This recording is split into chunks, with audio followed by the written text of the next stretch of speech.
دیکھیں اہل سنت اور اہل تشیع دونوں اس بات کے اوپر متفق ہے کہ قرب قیامت سے پہلے پوری دنیا کے اوپر مسلمانوں کی حکومت قائم ہونی ہے انشاءاللہ تعالی. اور یہ وہ وعدہ ہے جو اللہ تعالیٰ نے قرآن حکیم میں کم از کم 3 جگہ پر اپنے محبوب صلی اللہ علیہ وآلہ وسلم سے کیا ہے. اللہ کے محبوب صلی اللہ علیہ وآلہ وسلم نے اس امت میں جو 5 بڑے بڑے ادوار ہیں ان کا ذکر کیا. اللہ تعالیٰ جب تک چاہے گا تم میں نبوت رہے گی، یعنی میرا وجود باقی رہے گا، پھر اللہ تعالیٰ مجھے اٹھا لے گا اور پھر میری وفات کے بعد خلافت اعلی منہاج النبوہ قائم ہو جائے گی، اور وہ بھی جب تک اللہ چاہے گا وہ رہے گی. پھر اللہ تعالیٰ جب چاہے گا اسے بھی اٹھا لے گا. پھر ملکن عاضن، جو ہمارے استاد ڈاکٹر اسرار صاحب یوں کرتے تھے، ملکن عاضن، کاٹ کھانے والی ملوکیت، یعنی اپنے مخالفین کو قتل کرنے والی حکمران، وہ قائم ہو جائے گی. اور پھر جب تک اللہ چاہے گا وہ بھی مسلط رہے گی امت کے اوپر، پھر اللہ تعالیٰ اسے بھی اٹھا لے گا. پھر جابر حکمرانوں کا دور آ جائے گا، یہ چوتھا دور ہے، وہ بھی رہے گا جب تک اللہ تعالیٰ چاہے گا. اور پھر اس کے بعد دوبارہ سے خلافت اعلی منہاج النبوہ قائم ہو جائے گی انشاءاللہ تعالی. اور پوری امت لیول کے اوپر جو خلافت اعلی منہاج النبوہ ہے وہ عمر بن عبدالعزیز کے دور میں نہیں آئی ہے، نہ خلفائے راشدین کے دور میں آئی ہے، وہ قرب قیامت میں ہی آنی ہے جب پوری دنیا کے اوپر مسلمانوں کا غلبہ ہوگا. آج تک امت میں یہ وقت نہیں آیا کہ پوری دنیا پہ مسلمانوں کا غلبہ ہو. تو اس سے مراد یہ 5واں جو دور ہے وہ امام محمد مہدی رضی اللہ تعالیٰ عنہ علیہ السلام کا دور خلافت ہے انشاءاللہ تعالی. ہم نہ دیکھ سکے، ہماری آنے والی نسلیں انشاءاللہ ضرور اسے دیکھیں گی. اور امام مہدی کے لیے میں نے آپ کو پہلے بھی بتایا کہ یہ ضروری ہے کہ ان کے آنے سے پہلے فرقے ختم ہو جائیں. ادروائز سنیوں میں آگئے تو شیعہ نے نہیں ماننا، شیعہ میں آگئے تو سنیوں نے نہیں ماننا، یہ ذہن میں رکھیے گا. تو پہلے تو لوگوں کو سمجھ نہیں آتی تھی کہ یہ کیسے ہوگا کہ اتنی بڑی فرقہ واریت کی دراڑ ختم ہو. لیکن دیکھیں اللہ تعالیٰ نے ہمارے اس چھوٹے سے پلیٹ فارم کی برکت سے ہماری زندگی میں ہمیں ان 12 سالوں میں وہ کچھ دکھایا کہ 1200 سال کی جو گمراہی تھی فرقہ واریت کی، اللہ تعالیٰ نے اسے کیسے ختم کیا. تو لوگ دوبارہ سے رسول اللہ صلی اللہ علیہ وآلہ وسلم کی مبارک ذات کی طرف متوجہ ہوئے ہیں. اہل البیت کا مقام انہیں پتہ چلا ہے، خلفائے راشدین کی عظمت ان کے دلوں میں جاگی ہے الحمدللہ. اور فرقوں کے بزرگ بابوں سے جان چھوٹ گئی ان کی. جس طرح توحید میں وہ ایک اللہ کے ماننے والے ہو گئے، اسی طریقے سے اطاعت میں وہ بابوں کی بجائے ایک اس شخص کے ماننے والے ہو گئے کہ جس کی قبر مدینے میں ہے. اب آخر میں وہ میں 12 صحیح الاسناد احادیث بیان کر دوں 12ویں امام یا 12ویں خلیفہ کی نسبت سے. پہلی حدیث بخاری اور مسلم دونوں میں موجود ہے. رسول اللہ صلی اللہ علیہ وآلہ وسلم نے فرمایا تمہاری اس وقت کیا شان ہوگی جب عیسیٰ ابن مریم تم میں اتریں گے، یعنی قرب قیامت میں. وَإِمَامُكُم مِّنكُم، اور تمہارا امام تم میں سے ہوگا، یعنی امام جو ہے یہ امت ہوگی. اور عیسیٰ ابن مریم جو کہ اولو العزم پیغمبر ہیں، ان 5 اولو العزم پیغمبر جو سورۃ الاحزاب اور سورہ شورى میں آئے، ان میں سے ایک اولو العزم پیغمبر مقتدی ہوگا اور امام. وَإِمَامُكُم مِّنكُم، تمہارا امام تم میں سے ہوگا. دوسری حدیث مسلم شریف میں ہے، نبی صلی اللہ علیہ وآلہ وسلم نے فرمایا کہ میری امت کا ایک گروہ قیامت تک حق کے لیے لڑتا رہے گا حتیٰ کہ عیسیٰ ابن مریم نازل ہوں گے، اور مسلمانوں کا امیر ان سے کہے گا کہ آپ ہمیں نماز پڑھائیں. تو وہ کہیں گے کہ یہ اللہ تعالیٰ نے فضیلت اس امت کو دی ہے کہ تم میں سے بعض کے امام ہوتے ہیں، تو امامت تم کرو گے، اور یہ امام محمد مہدی علیہ السلام ہوں گے. تیسری حدیث بھی بخاری اور مسلم دونوں کے اندر ہے. نبی صلی اللہ علیہ وآلہ وسلم نے فرمایا میری امت کے آخر میں ایک ایسا خلیفہ آئے گا جو مال بھر بھر کر دے گا لوگوں کو. وہ راوی حدیث جو ہیں وہ پوچھتے ہیں اس صحابی سے کہ کیا اس خلیفہ سے مراد عمر بن عبدالعزیز ہے؟ تو وہ کہتے ہیں نہیں، اس سے مراد عمر بن عبدالعزیز نہیں ہے، یہ وہ خلیفہ ہے جو امت کے اینڈ پہ آئے گا قرب قیامت میں، یعنی امام محمد مہدی علیہ السلام. ایک اور تفصیلی حدیث ہے المستدرک للحاکم کے اندر موجود ہے. نبی صلی اللہ علیہ وآلہ وسلم نے فرمایا کہ مہدی میری امت کے بالکل آخر میں آئے گا، اور اللہ تعالیٰ اس کی برکت سے زمین پر بارشیں نازل فرمائے گا، زمین نباتات اگائے گی، پوری دنیا پہ عدل و انصاف ہوگا، وہ لوگوں میں مال تقسیم کرے گا. یہ وہی الفاظ جو بخاری مسلم میں بھی ہیں. مویشیوں کی ریل پیل ہوگی اور اسلام کا غلبہ ہو جائے گا. پھر وہ 8 سال تک دنیا میں رہیں گے اور پھر دنیا سے تشریف لے جائیں گے، یعنی 8 سال ان کا دور خلافت ہوگا. 5ویں حدیث سنن ابی داؤد میں ہے کہ نبی صلی اللہ علیہ وآلہ وسلم نے فرمایا کہ اگر دنیا ختم ہونے میں ایک دن بھی باقی رہ جائے، اللہ تعالیٰ میرے اہل البیت میں سے فاطمہ کی اولاد میں سے ایک شخص ضرور پیدا کرے گا جو پوری دنیا کو عدل و انصاف سے بھر دے گا. اب یہ ایک دن سے مراد یہ ہمارا ایک دن نہیں ہے جو قرآن میں ہے نا کہ اللہ کے ہاں جو ایک دن ہے وہ تمہارے 1000 سال کے برابر ہے، یعنی 1000 سال بھی آگے بچتے ہوئے نا آخری 1000 سال بھی رہ گئے تو اللہ تعالیٰ نے مہدی کو ضرور بھیجنا ہے. 6ٹھی حدیث بھی سنن ابی داؤد میں ہے. نبی صلی اللہ علیہ وآلہ وسلم نے فرمایا کہ مہدی میرے اہل البیت میں سے ہوگا اور وہ میری بیٹی فاطمہ کی اولاد میں سے ہوگا. اب مجھے بتائیں جو مہدی فاطمہ کی اولاد میں سے ہے وہ آ کے یہ کہے گا کہ جی بنو امیہ کی آپ تعریف کریں اور بنو ہاشم کو نیچا کریں؟ وہ آ کر جو ہے وہ جنگ جمل صفین نہروان میں مولا علی علیہ السلام کو سپورٹ کرے گا یا ناسبیوں کو سپورٹ کرے گا؟ آپ خود سوچیں. 7ویں حدیث بھی سنن ابی داؤد میں ہے. آپ علیہ السلام نے فرمایا کہ دنیا اس وقت تک ختم نہیں ہوگی جب تک کہ میرے اہل البیت میں سے ایک شخص عربوں کا بادشاہ نہ بن جائے جس کا نام میرے نام کے اوپر ہوگا، محمد بن عبداللہ المہدی. 8ویں حدیث جو ہے وہ مسلم شریف میں بھی کچھ حصہ اس کا موجود ہے، کچھ سنن ابی داؤد کے اندر ہے کہ نبی علیہ السلام نے فرمایا کہ جب مہدی ظاہر ہوگا تو وہ بیت اللہ میں پناہ لے گا اور اسے قتل کرنے کے لیے ایک گروہ روانہ ہوگا شام سے، اور مقام بیدا پر اللہ تعالیٰ اس گروہ کو زمین میں دھسا دے گا۔ یہ ایک اللہ تعالیٰ کی طرف سے ایک غیبی خبر ہوگی پوری امت کے لیے کہ یہ اللہ تعالیٰ کی اسپیشل پروٹیکشن ہے مہدی کے ساتھ۔ تو وہ لشکر زمین میں جب دھسایا جائے گا، یہ اس بات کا ثبوت ہوگا۔ جو لوگ پوچھتے ہیں کہ جی ابھی تک 500 مہدی تو قتل ہو چکے ہیں امت میں، تو اوریجنل بھی کہیں قتل نہ ہو جائے۔ نہیں سرکار، اوریجنل نہیں قتل ہوگا۔ اوریجنل کو جب قتل کرنے کی کوشش کریں گے تو وہ لشکر ہی زمین میں دھسا دیا جائے گا۔ یہ اللہ تعالیٰ کی طرف سے اسپیشل پروٹیکشن ہوگی کہ مہدی کو کوئی نقصان نہیں پہنچے گا۔ 9ویں حدیث سنن ابن ماجہ میں ہے کہ نبی اسلام نے فرمایا کہ مہدی میرے اہل بیت میں سے ہوگا اور اللہ تعالیٰ ایک رات میں اس کا معاملہ درست کر دے گا، یعنی حالات و واقعات ایسے فیوریبل کر دے گا کہ مسلمانوں کی لیڈرشپ کے لیے اسے تیار کر دے گا۔ یہ 9 حدیثیں جو ہیں یہ مرفوع حدیثیں ہیں جو میں نے بیان کی، یعنی نبی صلی اللہ علیہ وآلہ وسلم نے خود ارشاد فرمایا اور صحابہ نے نبی الاسلام سے سنا۔ آخری 3 حدیثیں جو ہیں وہ صحابہ کے اقوال ہیں، اور صحابی کا قول اگر مستقبل کی خبر سے متعلق ہو تو یہ محدثین کا اتفاق ہے کہ وہ اللہ کے نبی کے بتانے پر ہی محمول ہوتا ہے، کیونکہ غیبی خبر نبی کے ذریعے صحابہ کو دی جاتی ہے۔ موقوفاً مولا علی علیہ السلام سے روایت ہے 10ویں المستدرک للحاکم میں کہ قرب قیامت میں ہاشمیوں میں سے ایک خلیفہ ظاہر ہوگا، اللہ تعالیٰ یعنی امام مہدی کو بھیجے گا، اور اس کے دور میں اللہ تعالیٰ کی نعمتیں جو ہیں وہ ان کی فراوانی ہوگی اور لوگوں میں پیار اور محبت بڑھ جائے گا، یعنی وہی فرقہ واریت ختم ہو جائے گی، دشمنیاں ختم ہو جائیں گی، اور پھر اس کے بعد دجال کا ظہور ہوگا۔ 11 نمبر حدیث ابن عباس سے موقوفاً ہے، مصنف ابن ابی شیبہ کے اندر۔ وہ کہتے ہیں کہ ہم اہل بیت میں سے ایک نوجوان ظاہر ہوگا قرب قیامت میں، امام مہدی، اور اس پر بہت زیادہ فتنے وارد ہوں گے، لیکن اللہ تعالیٰ اسے تمام فتنوں سے محفوظ رکھے گا، یعنی اللہ تعالیٰ کی ایک غیبی تائید ہوگی۔ اور پھر ابن عباس کہتے ہیں کہ وہ اہل بیت کا نوجوان اس امت کے معاملے کو سیدھا کر دے گا، جو ٹیڑے راستے پر ہوگا ان کو بالکل سیدھا کر دے گا۔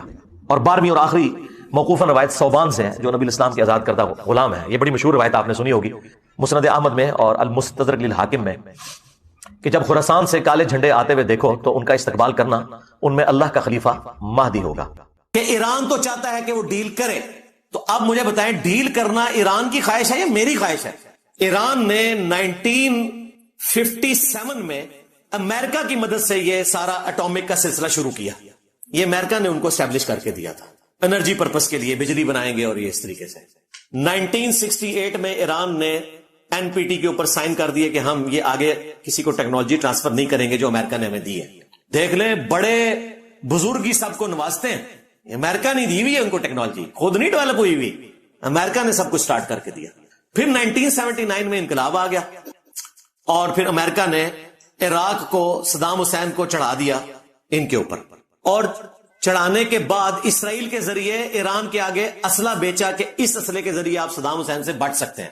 دیکھیں کیا گیم کرتے ہیں، یہاں بھی انڈیا پاکستان دونوں کو اسلحہ امریکہ دے رہا ہے۔ امریکہ کی 65% اکانومی اسلحے کے ساتھ وابستہ ہے، وہ چاہتے ہیں دنیا میں جنگیں ہوتی رہے۔ صدام کو چڑھایا امریکہ نے ایران کے اوپر کہ دیکھو شیعہ انقلاب آ گیا اور تمہارے ملک میں بھی 60% شیعہ ہیں، عراق میں بھی شیعہ کی حکومت آ جائے گی، تم جنگ کرو۔ 8 سال وہ جنگ کرتے رہے، اور دوسری طرف اسرائیل کے ذریعے ایران کے ساتھ ایگریمنٹ کیا اور ان کو اسلحہ دیا کہ اس اسلحے کے ذریعے تم بچ سکتے ہو۔ ظاہر ایران نے تو اپنا دفاع کرنا تھا۔ اس کے بعد خمینی صاحب تو چلے گئے دنیا سے اور جانشین بنے خامنائی صاحب، پہلے پریزیڈنٹ تھے یہ، اس کے بعد سپریم لیڈر بن گئے، آج تک وہی ہیں۔ ان کو اندازہ ہو گیا کہ یہ ویسٹرن ورلڈ امریکہ ہمیں اس دنیا میں اس طریقے سے نہیں رہنے دے گا، تو 2003 میں انہوں نے فتویٰ دیا کہ ایٹم بم بنانا حرام ہے کیونکہ اس سے سیولین مرتے ہیں۔ آج بھی جو سیولین مر رہے ہیں، خواہ اسرائیل میں، خواہ ایران میں، خواہ فلسطین میں، یہ ظلم کے اوپر مبنی ہے۔ سیولینز کو مارنا کسی صورت بھی جائز نہیں ہے، ہاسپٹلز کے اوپر حملہ کرنا کسی بھی صورت جائز نہیں ہے۔ تو مفتی اعظم ایران خامنائی صاحب نے 2003 میں فتویٰ دیا کہ ایٹم بم بنانا حرام ہے۔ اس کے بعد ایران کوشش کرنا شروع ہو گیا کہ کسی طریقے سے ہم سے سینکشنز اٹھائی جائیں۔ میں نے آپ کو بتایا ان کی حالت کیا ہے کہ 42,000 ایرانی ریال ہو تو $1 بنتا ہے۔ 42,000 42,000 ریال ایران کے $1 کے برابر ہے۔ ہم 283 روپے کے اوپر روتے ہیں کہ یار روپیہ اتنا گر گیا، کدھر 283 روپیز اکویلنٹ ٹو $1 اور کہاں 42,000 ایرانین ریال اکویلنٹ ٹو $1۔ وہ تو ان کی زمین اگاتی ہے، تیل نکلتا ہے، تو اس لیے وہ سروائیو کر رہے ہیں، لیکن کتنا عرصہ کریں گے؟ ایک نہ ایک دن تو تیل ختم ہو جانا ہے۔ تو انہوں نے کوشش کی کہ یار امریکہ کسی طریقے سے پابندیاں اٹھائے، کوشش ان کی کامیاب ہوئی۔ 2015 میں بارک اوباما نے ڈیل کر لی ایران کے ساتھ، ایران کی خواہش پہ کہ ٹھیک ہے ہم ایٹم بم نہیں بنائیں گے، ہمارے تو مفتی اعظم کا فتویٰ ہے۔ ہمیں انرجی پرپس کے لیے سارے کام کرنے دو اور ہم سے پابندیاں اٹھاؤ. ایران، میں بڑا خوش ہوا تھا اس وقت، میں نے ویڈیو میں بھی ویلکم کہا تھا کہ ایران اب ٹیک اپ پوزیشن پہ آ جائے گا. مجھے پتا تھا کہ ان کے پاس اتنا تیل ہے کہ اگر پابندیاں اٹھتی ہیں تو یہ ٹاپ پہ آ جائیں گے. 3 سال ابھی پورے نہیں ہوئے، ٹرمپ صاحب کی حکومت آئی، انہوں نے آتے ہی بغیر کسی وجہ کے 2018 میں وہ ڈیل توڑ دی. ایران چیختا رہا کہ بھائی کچھ ہوا ہی نہیں ہے. یورپین یونین چیختی رہی کہ ہم نے گارنٹی دی ہوئی تھی یار ہماری عزت کا خیال رکھو. یہ وجہ آج بھی یورپین یونین کے جو بڑے 3 ملک ہیں، جرمنی، فرانس اور یو کے، کوشش کر رہے ہیں کہ ڈیل دوبارہ سے ہو جائے. ان کا یار یہ کیا تم نے بد عہدی کر دیا. لیکن امریکہ وہ سے وقت ہے، اسے کون پوچھ سکتا ہے بھائی. ہاں آپ کہانیاں کراتے رہے کہ آئی ایم ایف قرضہ منگے دیکھ وہ آیا جے غوری. تو آڈے سارے بزرگ اتھے سن عراق وچ، سارے صوفی بابے دفن ہیں عراق میں، جس کے اوپر سے سارے یہ 200 جہاز آ کے تو ایران کو تباہ کر کے چلے گئے. کسی بابے سے نگاہ نہیں ماری گئی. اب 2018 میں جب یہ ڈیل کینسل ہوئی، پھر ایران کا گراف نیچے آنا شروع ہو گیا. پھر انہوں نے بڑی کوششیں کی کہ یار یہ کام نہ کرو، ہمارے لوگ بھوکے مر جائیں گے، ہم کیا کریں، ہمارے ساتھ ڈیل کرو ڈیل کرو ڈیل کرو. اور وہ آج کل دوبارہ سے بات چلی ہوئی تھی ڈیل کی. 5 دور ہو چکے تھے، 6واں ہونے والا تھا. اسرائیل کو یہ خطرہ لگا، این ممکن ہے کہ امریکہ بھی بیچ میں ملا ہوا ہو. اب تو لگ رہا ہے ایسے ہی. میں تو پہلے سے کہہ رہا ہوں کہ یہ دونوں ایک ہے، ان کی مذہبی آپس میں ایک دوسرے کے ساتھ ایفیلیشن ہے. امریکنز جو ہیں کرسچنز ہیں، اور ان کا موقف یہ ہے کہ جب تک اسرائیل اسٹیبلش نہیں ہوگا، ان کا 3rd ٹیمپل نہیں بنے گا، تو حضرت عیسیٰ علیہ السلام دنیا میں نہیں آئیں گے. وہ آ کے ان کو برباد کریں گے. اندازہ کریں کس بات کے اوپر دوستی کی ہوئی ہے. وہ کہہ رہے ہیں اسرائیل اسٹیبلش ہو تاکہ عیسیٰ علیہ السلام آگے ان کو تباہ کریں. اس لیے اسرائیل اور امریکہ کی دوستی ہے جیوز اور کرسچنز کی. ورنہ آپ کو پتا ہے جیوز کے ساتھ وہ برا سلوک ہوتا تھا جو آج پاکستان میں قادیانیوں کے ساتھ بھی نہیں ہوتا. اس سے برا سلوک ہوتا تھا. ان کو اتوار والے دن یورپ میں باہر نکلنے کی اجازت نہیں ہوتی تھی. ان کی بستیاں شہر سے ہٹ کے کوڑے کرکٹ کے ڈھیروں کے پاس بڑی بڑی دیواریں ہوتی تھی. ڈیوڈ سٹار ان کے لیے لگانا ضروری ہوتا تھا. کرسچن ان کو دیکھ کے ان کے اوپر تھوکتے تھے. اتنی سخت نفرت تھی. اور پھر ہٹلر نے جو کچھ کیا وہ آپ کے سامنے ہے. یہ دوستی جو آپ کو نظر آ رہی ہے یہ آج کی گیم ہے، اور اس کے پیچھے مذہبی ٹچ یہ ہے کہ ان کی ریاست بنوائیں گے، پھر حضرت عیسیٰ علیہ السلام آئیں گے، وہ آ کے انہوں تباہ کریں گے. اور اسرائیل، ان کا موقف یہ ہے کہ جب تک ہم 3rd ٹیمپل نہیں تعمیر کرتے، ہمارے مسیح نے نہیں آنا. اس کے لیے وہ گریٹر اسرائیل بنانا چاہتے ہیں. اور دجال جب آئے گا اسے وہ مسیح مانیں گے. حالانکہ مسیح تو آ کے جا چکا. مسیح اوریجنل جو تھے وہ عیسیٰ ابن مریم تھے، یسوع مسیح. وہ ہوگا مسیح الدجال، جھوٹا مسیح. اور جھوٹا آئے گا اس کو سچا مان لیں گے، اور پھر سچا مسیح آ کے جھوٹے مسیح کو ختم کرے گا. اس پہ میری کافی ساری ویڈیوز ریکارڈ ہیں. میں آپ کو مذہبی ٹچ بتا رہا ہوں دونوں کا پیچھے کیا ہے. اب وہ جب 6واں راؤنڈ قریب تھا، اسرائیل نے فوراً حملہ کر دیا. انہیں پتا تھا حملہ کریں گے تو پھر ایران تو جواب دے گا، ظاہر ہے ایران کا رائٹ ہے. یو این او کے تحت 51 نمبر جو آرٹیکل ہے اس کے تحت اگر کسی آپ سوورن کنٹری کے اوپر حملہ کرتے ہیں جو ورلڈ وار 2 کے بعد نیشن سٹیٹس بن چکی ہیں اور جو یو این او کے ممبرز ہیں، ایران بھی پائنیئر ممبرز میں شامل ہے، تو ان کا پھر رائٹ ہے وہ جواب دیں گے. تو ایران نے جواب دینا تھا تو ظاہر ہے پھر ایک جنگ شروع ہو جانی تھی اور وہ ساری کی ساری ڈیل کٹائی میں پڑ جانی تھی، اور وہ پڑ گئی. پروفیسر جو مرندی سکائی نیوز کے اوپر آ کر انہوں نے اس فیمیل اینکر کو لاجواب کر دیا جو کہہ رہی تھی کہ جی آپ ڈیل کیوں نہیں کرتے ہیں. اس نے کہا ڈیل کرنے تو بیٹھے ہوئے تھے، اسرائیل نہیں ڈیل ہونے دے رہا، ہم تو ڈیل کے لیے بیٹھے ہوئے تھے. یہ ساری باتیں اس بات کے اوپر ثبوت ہے کہ ڈیل انجینئر صاحب نہیں چاہتے، ڈیل ایران چاہتا ہے. اب مجھے بتائیں، آپ شریفانہ سا منہ بنا کے کہیں کہ انجینئر صاحب ڈیل کروانا چاہتے ہیں. یہ تو یوز اور کرسچنز کے ساتھ ملے ہوئے ہیں، امریکہ اور اسرائیل کے ساتھ ملے ہوئے ہیں. تو اب آپ کو پتا چل گیا کہ میں کس کے ساتھ ملا ہوں. اور اگر میں آپ کا محرک طے کروں تو پھر میں آپ سے پوچھوں گا کہ آپ کس کے ساتھ ملے ہوئے ہیں جو ڈیل نہیں کروانا چاہتے. حالانکہ آپ کی نیت یہ نہیں ہے. آپ یہ کہتے ہیں کہ ڈیل کا فائدہ کوئی نہیں ہوگا، دوبارہ سے وہ حملہ کریں گے. لیکن اگر میں 2 نمبری کروں تو میں محرک طے کر سکتا ہوں کہ آپ چاہتے ہیں ڈیل نہ ہو تاکہ ایران دنیا سے ختم ہو جائے. جو پراکسی یہاں پہ چلتی رہی شیعہ سنی کی، ٹوائلٹس میں شیعہ کافر نعرے لکھے گئے. تو پھر میں نے اسد اللہ بھائی سے جب یہ ساری بات کی، ان کا مجھے پتا ہے آپ کا موقف بھی اور یہ بھی. اور پھر انہوں نے فون پہ یہ بات بھی مانی کہ واقعی اگر اوریجنل ڈیل آفر کی جائے تو ایران کو ڈیل کرنی چاہیے. میں نے کہا آپ نے ویڈیو میں تو بات ہی اور طرف کر دی. آپ کا کام تھا کہ آپ یہ جملہ اس میں بولتے کہ اگر واقعی ایران کی مرضی کے مطابق ڈیل ملتی ہے تو ڈیل کرنی چاہیے. آپ نے کہا کہ ایران ڈیل کر ہی نہیں سکتا، تو یہ آپ کو نہیں کرنا چاہیے تھا ایسے. اور میں نے کہا کہ وہ آپ کے ساحل بھائی کی طرح آج کل جن کے ساتھ آپ پوڈ کاسٹ کرتے تھے، کہتے ہیں جی وہ تو باہر گئے ہوئے ہیں. میں نے کہا اس وقت تو ضرورت ہے کہ وہ اپنا بیانیہ رکھیں سامنے. کہتے ہیں میں ان سے رابطہ کرتا ہوں. میں نے کہا رابطہ کریں اور انہیں جیلم اکیڈمی لے آئیں. یہ پہلی دفعہ میں نے آفیشلی اب کیمرے میں بھی دعوت دے رہا ہوں کہ ساحل بھائی کو آپ اکیڈمی لے آئیں اور بیٹھ کے ہمارے ساتھ ڈسکشن کر لیں اس ٹاپک کے اوپر ایک دوستانہ ماحول میں. یہ کوئی ڈیبیٹ نہیں ہوگی, کوئی مناظرہ نہیں ہوگا. اپنا موقف رکھیں قرآن و سنت کی روشنی میں, ہم بھی اپنا موقف رکھیں گے تاکہ پبلکلی لوگوں کو پتا چلے کہ آپ کہنا کیا چاہ رہے ہیں اور میں کیا کہنا چاہ رہا ہوں, فیکٹس اور فگرز کے ساتھ, جذبات کے ساتھ نہیں. سورہ توبہ, سورہ النساء, سورہ آل عمران, سورۃ الاحزاب کی آیات کو ایکسٹراپولیٹ کر کے ہر جنگ کو اس طریقے سے پریزنٹ کرنا کہ گویا اس وقت مسلمانوں کو وہی کی تائید حاصل ہے اور جو یہ جنگ لڑنے جا رہے ہیں کہ کوئی اسلام کی جنگ ہو رہی ہے. یہ اسلام کی جنگ تھی جو داعش لڑتی رہی, شیعہ کا قتل عام کیا سعودی عرب کے کہنے کے اوپر, اور بعد میں امام کعبہ سے حج کے خطبے میں سعودی حکومت نے کہلوایا کہ داعش والے خارجی ہیں. بنائے خود, جب انہوں نے کہا تسی بھی غلط, ہونے کہا خارجی نے, پہلے بھی خارجی تھے, مسلمانوں کو قتل کر رہے تھے. خارجیوں کی سب سے بڑی علامت یہی ہوتی ہے. آج افغانستان میں جو جہاد ہو رہا ہے طالبان کا اور داعش کا, یہ جہاد ہے, فساد ہے یہ.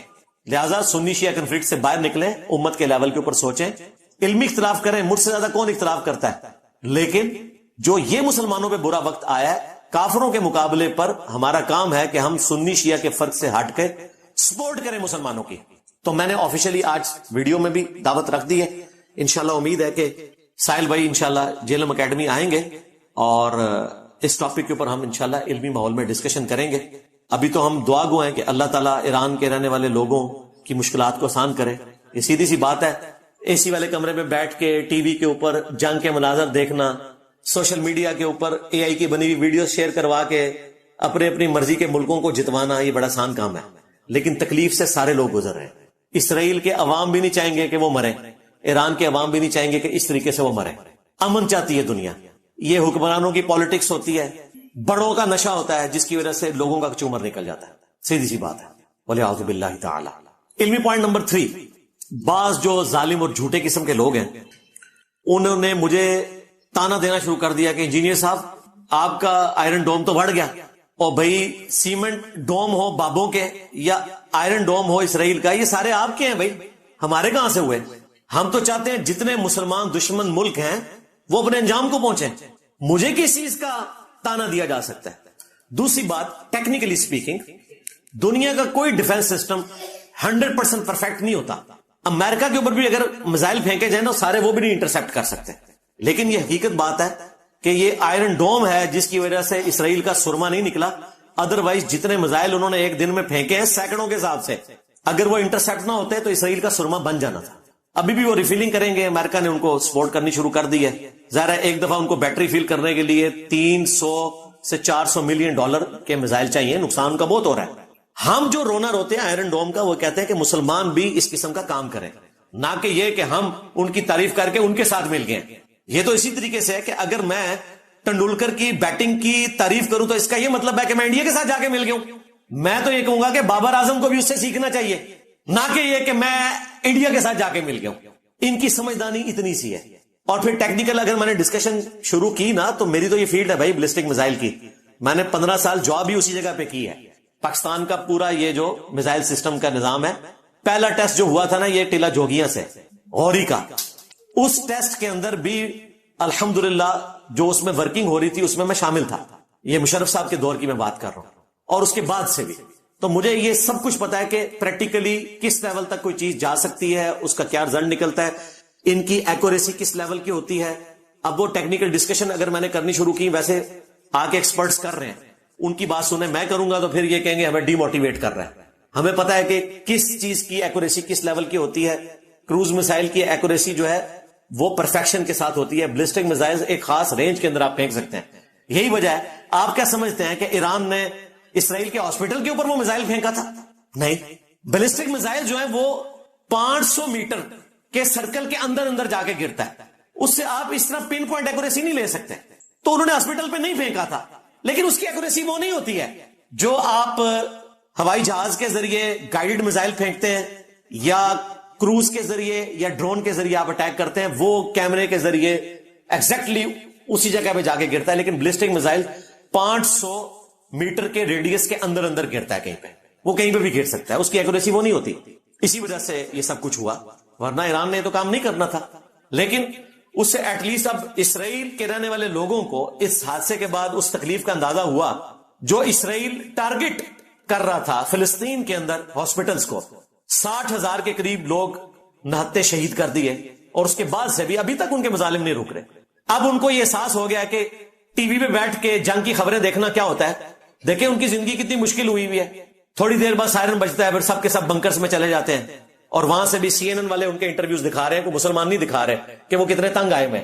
تو مشکل وقت جب آتا ہے تو پھر پتہ چلتا ہے. تو ہم یہ جب بات کرتے ہیں کہ فلاں ملک جو ہے اپنے ڈیفنس کو اس طریقے سے لے کے چل رہا ہے, تو اس کا مقصد یہ نہیں ہوتا کہ ان کی تعریف کرنا ہوتا ہے. مقصد یہ ہے کہ ہمیں بھی بجائے سیمنٹ کے ڈومز بنانے کے بابوں کے, جو ایک بھی کام نہیں آیا, کوئی میزائل نہیں روک سکا, ہم بھی کوئی آئرن ڈوم, گولڈن ڈوم بنائیں. یہ مقصد ہوتا ہے. ہم تو اللہ کے فضل سے کئی دنوں سے روزانہ بلا ناغہ قنوت نازلہ پڑھ رہے ہیں ان لوگوں کے اوپر جنہوں نے ایران کے ساتھ یہ ظلم کیا. ہم یہی کر سکتے تھے نا, لہذا ہمیں کوئی نہ آ کے درس دے, اور خصوصاً وہ تو بالکل بات نہ کرے جو ایران کو مسلمان نہیں سمجھتے, جو شیعہ کافر کے نعرے ٹوائلٹ میں لکھتے رہے, جن کے مولوی یہ سب کچھ کرتے رہے, اور آج وہ شہید کا لفظ بھی بولنے کے لیے تیار نہیں ہے. امام خمینی کو رحمت اللہ علیہ کہنے کے لیے تیار نہیں ہے. امام خامنائی کو وہ حافظہ اللہ کہنے کے لیے تیار نہیں ہے. کہانیاں سنیں ان لوگوں کی, صرف میرے بکس کے اندر اپنے فرقے کو بچانے کی خاطر جی وہ جی انجینئر صاحب جو ہیں وہ جا کے مل گئے ایران کے مخالفین کے ساتھ. بھئی میرے سامنے ایک ٹریک ریکارڈ ہے, اس وقت بھی استامن ملک تھے جب ہمارے دشمنوں نے لیبیا ہڑپ کر لیا, کچھ نہیں ہو سکا. اس وقت بھی استامن ملک تھے جب عراق کا تباہ و برباد کر کے عراق کو رکھ دیا ان لوگوں نے. اس وقت بھی آپ کو کہانیاں کروائی جا رہی تھی کہ بھئی وہ صدام حسین جناب ایسی کی تیسی کر دے گا. کئی مہینوں تک تو وہ چھپا رہا خود, ٹھیک ہے, خود یہ ایجنٹ تھا امریکہ کا. اسی نے امریکہ کے کہنے کے اوپر 1979 میں جو انقلاب آیا تو 1980 میں حملہ کر دیا تھا ایران کے اوپر, اور 8 سال تک جنگ جاری رہی. مسلمانوں کی میموری بڑی کمزور ہے. آخری وقت میں کوئی داڑھی رکھ لے تو ان کو پھر مومن نظر آنا شروع ہو جاتا ہے. وہ جی اس ٹائم بڑی اچھی تقریر کی, وہ موت دیکھ کے تو سارے اس طرح ہی کرتے ہیں. بھائی پوری زندگی قتل عام کیا اس نے مسلمانوں کا, اور ایران کو ایک ایسی جنگ میں جھونک دیا کہ تازہ تازہ ایران اس وقت انقلاب سے نکلا تھا, اور 8 سال تک وہ لاکھوں مسلمان دونوں طرف سے شہید ہوئے. وہ نہیں کسی کو یاد. تو کیا کر لیا صدام حسین نے. مجھے یاد ہے ہم میٹرک میں پڑھتے تھے, جب پہلی دفعہ صدام حسین نے کویت کے اوپر حملہ کیا تو ہمارے جو ٹیچر تھے نا, تو اس وقت کی اسٹیبلشمنٹ آپ کو پتا ہے نا, مرزا اسلم بیگ صاحب, انہوں نے پیرلل میں نا جماعت اسلامی کو ہائر کر کے, جس طرح کسی زمانے میں انہوں نے نون لیگ کو ہائر کیا, پھر پی ٹی آئی کو کیا, اس زمانے میں ان کی بی ٹیم جو ہے جماعت اسلامی ہوتی تھی, ان کے ذریعے صدام حسین کے اتنے بڑے بڑے پوسٹر لگے ہوتے تھے. میں 1992 کی بات کر رہا ہوں, اور جناب 120 جہاز گر گئے, آج 160 جہاز گر گئے. لگتا تھا کہ امریکہ تو دنیا سے ختم ہو جائے گا. اینڈ رزلٹ کیا نکلا, صدام ہی چلا گیا. یہ لادہ بات ہے کہ بعد میں انہوں نے مانا کہ صدام حسین کے پاس ماس ڈسٹرکشن کے ویپنز کوئی نہیں ہے, ہم تو بس ختم کرنا چاہتے تھے. اس کا نیوکلیر پروگرام بھی انہوں نے ختم کر دیا. اسی وجہ سے پھر ایران کو اندازہ ہوا تھا اسرائیل ہمارا کر دے گا, اس لیے انہوں نے کہا کہ بھائی ہم نے تو ایٹم بم بنانا نہیں ہے, ہمیں تو چلانے دینا اپنا پروگرام. بل عراق کا تو انہوں نے ختم کر دیا. تو عراق ہڑپ کر لیا, افغانستان ہڑپ کر لیا. اور یار کہانیاں کرانی بند کرو. کہتے ہیں افغانستان جنگ جیت گیا, امریکہ کا قبرستان بن گیا. امریکہ کا قبرستان کہاں سے بنا ہے بھائی؟ اور قبرستان ہمارا بنا ہے. امریکہ کے تو چند ایک فوجی مرے ہیں, 1 ملین سے زیادہ افغان مسلمان ہمارے بھائی شہید ہوئے ہیں, ان کی قبریں بنی ہیں. قبرستان ہمارا بنا ہے. جو جنگ تم لوگ کہتے تھے کہ یہ تو طالبان ان کو 20 دنوں میں بگا دیں گے, 20 سال تک بےچارے پہاڑوں میں چھپے رہے ہیں. ابھی بھی امریکہ چھوڑ کے گیا افغانستان. ہاں, یہ جنگ طالبان نہیں جیتے, یہ جنگ امریکہ ہارا ہے کہ ہم مزید خرچہ نہیں کر سکتے. ان کا کیا چھوڑا ہے, 2 وقت کی روٹی کے محتاج ہیں وہاں جو افغانی بیچارے یہاں سے ہم نے نکالے ہیں نا. آپ کو وہاں کی دردناک سٹوریاں بتائیں, کیا عورتوں پہ گزر رہی ہے, کیا بچوں پہ گزر رہی ہے. آنکھوں سے آنسو روا ہو جاتے ہیں. آپ کو تو بتا رہے تھے امیر المومنین آ گئے ہیں, وہ ایک دفعہ سبحان اللہ پڑھیں گے تو سونے کے ذخائر وہاں پہ نکل آئیں گے, اور تیل کے چشمے پھوٹ پڑیں گے. ٹوٹل چوری کی اکانومی کے اوپر چل رہے ہیں. آج بھی امریکہ ان کی مدد کرتا ہے. 7 سے 8 ارب ڈالر کا ٹریڈ ڈیفیسٹ ہے جو سمگلنگ سے وہ پورا کرتے ہیں. وہ بھی جب سے ہمارے آرمی چیف نے, فیلڈ مارشل صاحب نے ان کی سمگلنگ روکی ہے تو ان کی چیخیں اوپر جا رہی ہیں, کیونکہ ان کی اکانومی کولیپس کر رہی ہے. اوپر سے برڈن پڑ گیا جو یہاں سے ہم نے لاکھوں لوگ وہاں بھیجے. مشکل زندگی ان بیچاروں کی یار. اب تھوڑا چائنا نے ہیلپ آؤٹ کیا ہے, ان کے ساتھ معاہدے ہو رہے ہیں. پاکستان کے ساتھ بھی اللہ کا شکر ہے چائنا نے دوستی کروا دی ہے, معاملات بہتر. اس طرح نہیں دنیا چلتی بھائی. اور ان کی جو جان بخشی بھی ہوئی ہے نا طالبان کی, وہ ان غاروں میں چھپ کے ہوئی ہے جو امریکہ نے ان کو بنا کے دیے تھے. تورا بورا کے غار پہاڑوں کے اندر رشین وار کے دوران. اسلحہ بھی تھا وہ رشیا کا چھوڑا ہوا تھا جو یہ استعمال کرتے رہے. پیچھے میں نے آپ کو بتایا 5 ہی وہ گوسے وقت ہیں, امریکہ, UK, فرانس, چائنا اور رشیا. یہ ریالٹیز ہیں. آپ جب میں بتاؤں گا کہیں گے یہ ان کا ایجنٹ ہے. آپ لوگ مجھے ایجنٹ کہہ بھی لیں تب بھی دنیا کی ریئلٹی نہیں بدلتی بھائی. نہ یہ باتیں اس لیے کی جاتی ہیں کہ آپ کو بزدل بنایا جائے, یہ اس لیے کیا جاتا ہے تو ہمارے نوجوانوں کو کوئی ورگلائے نہ, اور یہ نہ ہو کہ یہ لوگ اسرائیل امریکہ تو پہنچ نہیں سکتے, سینے پہ بم باندھ کے تو جا کے جی ایچ کیو کے اوپر یہ حملہ نہ کر دیں. یہ نوسط روکنے کے لیے میں یہاں بول رہا ہوتا ہوں کہ ٹین ایجرز کو گمراہ نہ کرو. میں جو پولیٹیکل لیڈرز کی غلطیوں کو ہائی لائٹ کرتا ہوں اس کے پیچھے ریزن یہ ہوتی ہے کہ بچوں کو گمراہ نہ کرو. اپنے بچے باہر کے ملک میں رکھے ہوئے ہیں, لوگوں کے بچے نہ مرواؤ دھرنوں میں. میں اگر مذہبی جماعتوں کے خلاف بولتا ہوں اس لیے بولتا ہوں کہ ان کے اپنے بچے جا کے ممتاز قادری نہیں بنتے, لوگوں کے بچوں کو ممتاز قادری نہ بناؤ. تم لوگ جنازے پڑھا کے چندے اکٹھے کرتے رہتے ہو, بس فراڈ مچایا ہوا ہے. تو عراق ختم ہو گیا, کیا کر لیا ہم نے؟ اب میں پنجابی میں وہ بولنا نہیں چاہتا, اردو میں بول دیتا ہوں, کیا اکھاڑ لیا ہم نے؟ کچھ بھی نہیں. گیا افغانستان بھی, مصر کا بھی انہوں نے ڈنگ نکال کے رکھ دیا. اخوان المسلمون کی حکومت آئی تھی, ختم کروا دی. کس کی مدد سے؟ عرب ملکوں کی مدد سے, صرف اس لیے کہ وہ اسرائیل کے خلاف تھے, حالانکہ سنی تھے. جماعت اسلامی کا ہی ایک آف شوٹ تھا. اب ساروں کو اپنے لالے پڑے ہوئے. تو ایک ایک کر کے سارے ملک انہوں نے ختم کر دیے. لبنان کا کیا حشر کیا, شام کا کیا کیا, اب لا کے وہابی حکومت بٹھائی ہے وہاں پہ, اور ان کی حالت آپ کے سامنے. وہ خود کہتے ہیں کہ ہمیں تو اسرائیل اور امریکہ اور ترکی نے یہاں پہ بٹھایا, اور امریکہ نے ہیڈ منی بھی ختم کر دی. جو پہلے دہشت گرد تھا داعش کا, آج وہ کہہ رہے ہیں کہ وہ ہیرو ہے. تو پھر اس کا مطلب ہے کہ دہشت گرد اور ہیرو کون بناتا ہے؟ امریکہ. دستار بندی کون کرتا ہے؟ غوث وقت. ہاں, آج وہ کسی کو دہشت گرد کہہ دیں, وہ دہشت گرد ہے. جس کو کہہ دیں یہ بڑا اچھا انسان ہے, وہ اچھا انسان ہے. یہ ریالٹی ہے. اب میں اپنی خواہشات کو تو ریالٹی نہیں بنا سکتا. یہ تمام ریالٹیز میری خواہشات نہیں ہیں. میری خواہش تو یہ ہے کہ پاکستان دنیا کو لیڈ کرے, ہمارا پرائم منسٹر جو ہے وہ حج کا خطبہ دے رہا ہو. لیکن اس طرح کرنے سے کچھ ہو جائے گا؟ کچھ بھی نہیں ہوگا. جب تک ہم اپنی غلطیوں سے سبق نہیں سیکھتے, سائنس اور ٹیکنالوجی میں ترقی نہیں کرتے, اس دنیا میں کوئی مقام حاصل نہیں کر سکتے. پھر یہ جو سنی شیعہ کنفلکٹ ہے, اگر میں اس کے اوپر بھی بولوں, آج سلام ہے پاکستان کو سب سے پہلے, ہماری اسٹیبلشمنٹ کو, حکومت کو, فوج کو. 21 ملکوں کو ساتھ ملا کے انہوں نے ایران کے حق میں بیان دلوایا, اور یہ پاکستان کی بہت بڑی کامیابی ہے. ورنہ ایران نے جو کچھ عرب ملکوں کے ساتھ کیا ہے پچھلی 3-4 دہائیوں میں, وہ کسی صورت ایران کو ہضم کرنے کے لیے تیار نہیں ہے. اب یہ موقع نہیں کہ میں ان چیزوں کو ڈسکس کروں, کیونکہ اس وقت ایران کے اوپر برا وقت ہے. یہ جب اچھا وقت آئے گا تو اس وقت میں یہ چیزیں یاد دلاؤں گا ان کو. انہوں نے بھی کوئی سکون سے نہیں رہنے دیا عربیوں کو. لیکن آج عربیوں نے پاکستان کے کہنے کے اوپر, یا اس ڈر سے کہ اگلا نمبر ہمارا نہ لگ جائے, یا کسی اور وجہ سے, شکر ہے کہ ایک توانا آواز بلند کی. آپ نے دیکھا کل بھی استنبول کے اندر طیب اردگان نے کتنی زبردست تقریر کی, ہٹلر ڈکلیئر کیا نیتن یاہو کو. عرب ملک بھی ساتھ تھے, پاکستان بھی تھا, اور ایران کے حق میں انہوں نے آواز بلند کی سنی شیعہ کنفلکٹ سے نکل کر. بہت اچھی بات ہے. اسی طریقے سے آپ کو ایک دوسرے کا ساتھ دینا ہے. یورپ کے لوگ بھی اس وقت یو این او میں 3 بڑے جو ملک ہیں, جرمنی, فرانس اور یو کے, وہ بھی ایران کے ساتھ نیگوسیشن کر رہے ہیں کہ کسی طریقے سے ڈیل کامیاب ہو جائے, وہی والی جو پہلے تھی وہ بحال ہو جائے.